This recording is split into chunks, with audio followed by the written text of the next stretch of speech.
ఒకరోజు ఒక సేట్ తన షోరూం ప్రారంభోత్సవానికి ఒక పెద్దాయన్ను ఆహ్వానించాడు. కార్యక్రమానంతరం ఆ పెద్దాయనకు తగిన సత్కారం చేసి, నా షోరూంలో దాదాపు 20,000 రకాల వస్తువులున్నాయి, వీటిలో మీకు నచ్చినవి ఎన్ని కావాలన్నా తీసుకోండి అని అన్నాడు. పెద్దాయన ఒక చిరునవ్వే నవ్వి, నిజానికి నాకు బ్రతకడానికి అత్యవసరం అనిపించే వస్తువు అయితే ఇక్కడేది కనిపించట్లేదు. అయినా ఒక మనిషి సుఖంగా ఉండడానికి ఇన్ని వస్తువులు అవసరమంటారా? అసలు మనిషి తన జీవిత కాలంలోనైనా వీటన్నిటినీ వాడగలుగుతాడంటారా? నాకైతే చాలా ఆశ్చర్యంగా ఉంది మరి అన్నాడట. నిజమే కదా, ఎయిర్ ఫ్రెషనర్ లేని కాలంలో ఎంతమంది శ్వాస ఆగిపోయిందండి. ఫేస్ వాష్లు వాడకుంటే ఎవరైనా నల్లగా మారిపోతున్నారంటారా?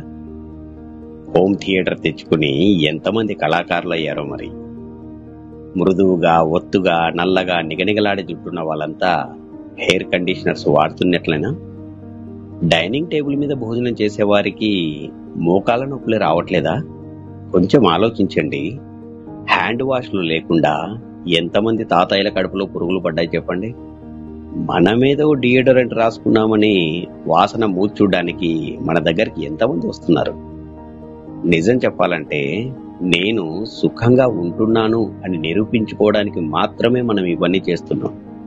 కానీ వీటి వల్ల మనం ప్రకృతికి, సహజత్వానికి బాగా దూరం అవుతున్నాం. లేదంటే కొంగలు ఎప్పుడైనా షాంపూతో స్నానం చేయడం మీరు చూసారా? నెమలి తన రంగును కాపాడుకోవడానికి ఏ కండిషనర్స్ వాడుతుంది చెప్పండి? పిల్లికి ఎప్పుడైనా కంటిలో శుక్లాలు వచ్చాయంటారా? ఏ షాంపూలు వాడకుండా కుందేలకు ఒక్క వెంట్రుకైనా రాలుతుందా చెప్పండి? అంతెందుకు, ఇన్హేలర్లు, బాంబులు వాడకపోయినా కుక్క వాసన పసిగట్టే సామర్థ్యాన్ని ఎప్పుడు కోల్పోవడం లేదే. ఇన్సులిన్ వేసుకోకుండానే తేనెటీగల షుగర్ లెవెల్ ఎప్పుడు అదుపులోనే ఉండడం లేదా? ఏ అలారం లేకున్నా సమయానికి కోడి కుక్కరకో అని అరవట్లేదంటారా? కానీ ఒక్క మనిషి మాత్రమే డబ్బులిచ్చి మరీ కష్టాలను, దుఃఖాలను కొని తెచ్చుకుంటాడు.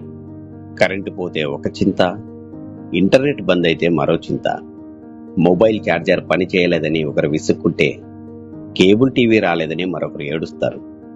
మేకప్ సరిగా లేదని ఓ అమ్మ బెంగ పెట్టుకుంటే మ్యాచింగ్ డ్రెస్సే దొరకట్లేదని ఓ అమ్మాయి నిరాశ. ఎటు చూసిన ప్రపంచంలో చింత, దుఃఖం, భయం, నిరాశ, నిస్పృహలే కనిపిస్తున్నాయి. ఒక మనిషి 10 నిమిషాల్లో కనీసం ఓ 20 సార్లైనా అసంతృప్తికి, అశాంతికి, అసహనానికి గురవుతున్నాడనడంలో ఎటువంటి సందేహమూ లేదు. కానీ పచ్చడి మెతుకులు తిని ఆరు బయట చెట్టు కింద ఒక పేదవాడు హాయిగా నిద్రపోగలుగుతున్నాడు. అటువంటి వాడిని ఏడిపించాలంటే మాత్రం ఆ దేవుడు దిగి రావాల్సిందే.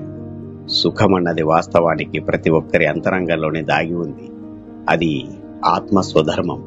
మనల్ని మనం యథార్థంగా గుర్తించగలిగిన నాడు, ఎదుటివారిని మనలాగే చూడగలిగిన నాడు ఆ సుఖమెంతో దూరం లేదు.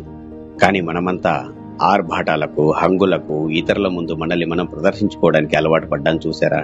లేదంటే మనిషి సుఖంగా జీవించడానికి పెద్ద ఖర్చేమీ కాదు. కానీ ఆ సుఖాన్ని అందరి ముందు ప్రదర్శించాలనుకున్నప్పుడు చాలా పెద్ద మూల్యమే చెల్లించాల్సి వస్తుంది. ఈరోజు ప్రపంచంలో ఎన్ని సుఖ సాధనాలు, సౌకర్యాలు పెరుగుతున్నాయో మనిషి అంతగా దుఃఖంలో మునిగిపోతూ ఉన్నాడు.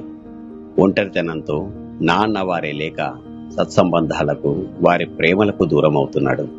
మీకిది యథార్థం అనిపిస్తే దయచేసి అందరినీ జాగృతం చేయండి. అనవసరమైన ఖర్చుల నుండి అందరినీ రక్షించండి.